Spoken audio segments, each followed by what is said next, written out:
Além da Matrix.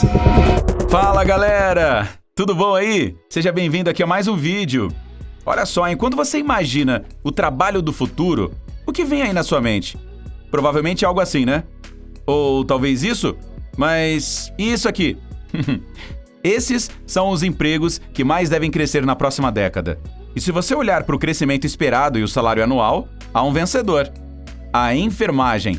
Eu sei que a gente já falou sobre esse tema aqui no canal e já tem alguns vídeos falando sobre isso.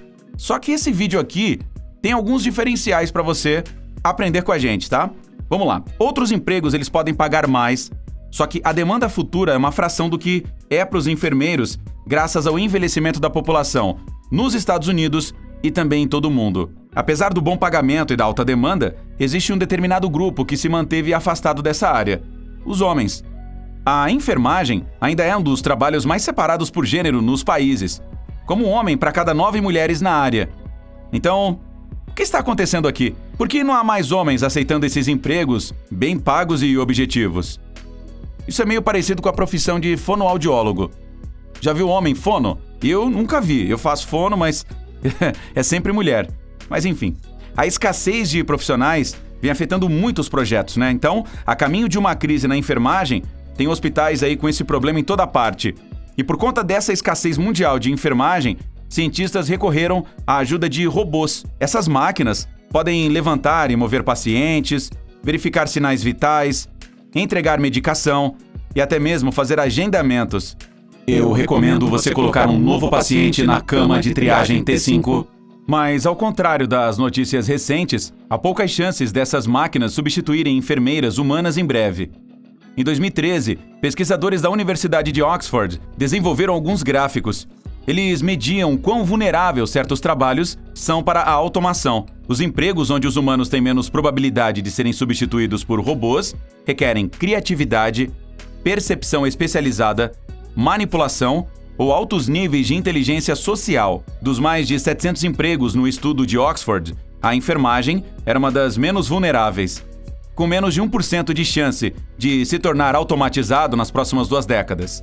E quando você observa as enfermeiras em ação, é fácil ver o porquê. A capacidade de construir confiança e se conectar com o paciente é o que torna a enfermagem imune à automação. E por décadas, também é o que manteve os homens fora da profissão. Essa ideia de que a enfermagem é um trabalho de mulher pode ter surgido na década de 1850, por uma enfermeira inglesa chamada Florence Nightingale. Ela cuidou de soldados doentes e feridos durante a Guerra da Crimeia, e quando chegou ao hospital, Nightingale estava enjoada com as condições miseráveis. Embora ela tenha enfrentado a resistência dos médicos do sexo masculino, ela impôs regras rígidas de saneamento e dieta alimentar. E sob sua supervisão, menos pacientes morreram de doenças evitáveis. Após a guerra, seus métodos foram ensinados em novas escolas de enfermagem, que se abriram em todo o mundo. Ao mesmo tempo que as mulheres descobriram que seus lugares eram em casa, a enfermagem deu-lhes a chance de desenvolver uma nova identidade. Mas Nightingale não era feminista. Ela via a enfermagem como uma extensão natural do que significava ser mulher. Segundo Nightingale, as mulheres tinham uma capacidade natural de cuidar. Os homens não. Eles não podiam frequentar as escolas de enfermagem, pois ela os havia bloqueado da profissão. Mas a questão é, antes das reformas de Nightingale, os homens tinham uma longa história como enfermeiros.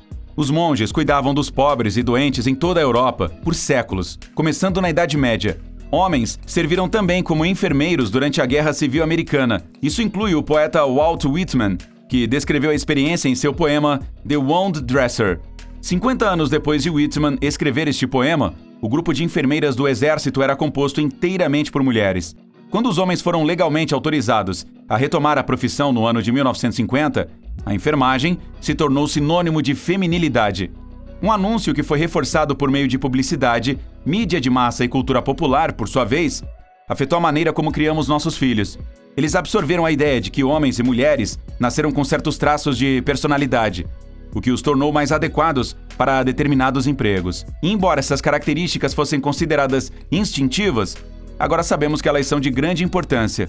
Meninos e meninas são socializados de maneira diferente, especialmente quando se trata de emoções e as emoções que eles podem expressar. Meninos que ainda são pequenos e choram são mais propensos a serem calados ou orientados a não chorar. As mães tendem a sorrir mais para suas filhas pequenas do que para seus filhos, e usam menos palavras emocionais em meninos em idade pré-escolar do que em meninas. Os meninos são socializados para administrar estoicamente essas emoções para não parecerem afeminados ou desmasculinizados. A maior ameaça que você pode representar para o menino, em termos de masculinidade, é chamar ele de menina, certo? Então, um trabalho requer uma conexão emocional, que requer a expressão de empatia, um trabalho como a enfermagem. Existe essa suposição de que os homens não podem ser enfermeiros porque eles não têm esses traços femininos explícitos, algo que já é natural da mulher. Somos acostumados a sentir que as enfermeiras estão ajudando e as pessoas acham que os homens não podem ser assim também. Então, é preciso lidar com alguns desses preconceitos, como ele é um homem, então não pode ser gentil, ou ele não pode ser carinhoso.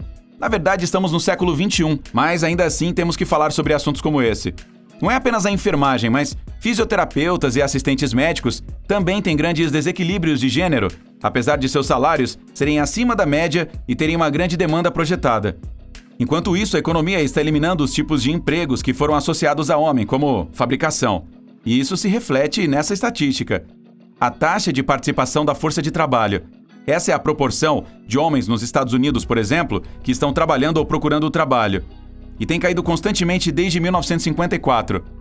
Nossas crenças de longa data sobre gênero estão se chocando com uma nova realidade econômica, aquele em que a inteligência emocional é vital. Nos últimos anos, tem havido várias campanhas publicitárias com o objetivo de trazer mais homens para a enfermagem.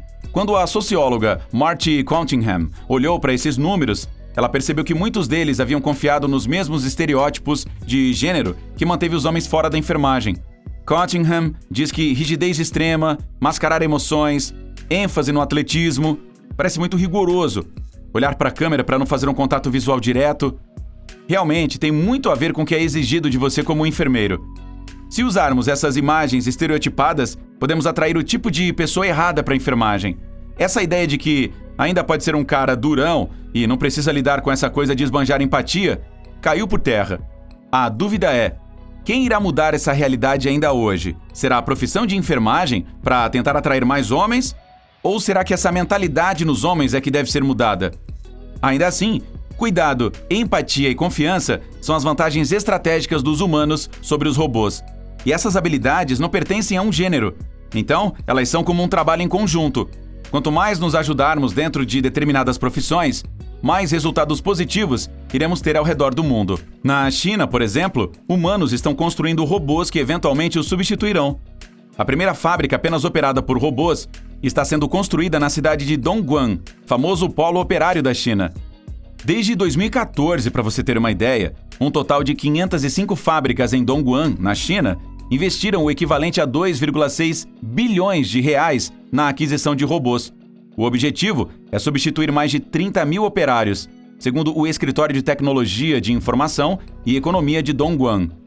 A empresa Foxconn, por exemplo, que fabrica aparelhos eletrônicos como os iPhones da Apple, também planeja um exército de robôs, embora suas ambições sejam muito mais modestas, com a substituição de 30% da atual força de trabalho nos próximos 5 anos. Os exemplos que nós citamos aqui nesse vídeo, eles ilustram ambas as possibilidades e também as limitações dos robôs. Com certeza, nós humanos somos bem adaptáveis e com isso vamos achar uma melhor maneira de nos ocupar enquanto os robôs fazem o trabalho duro.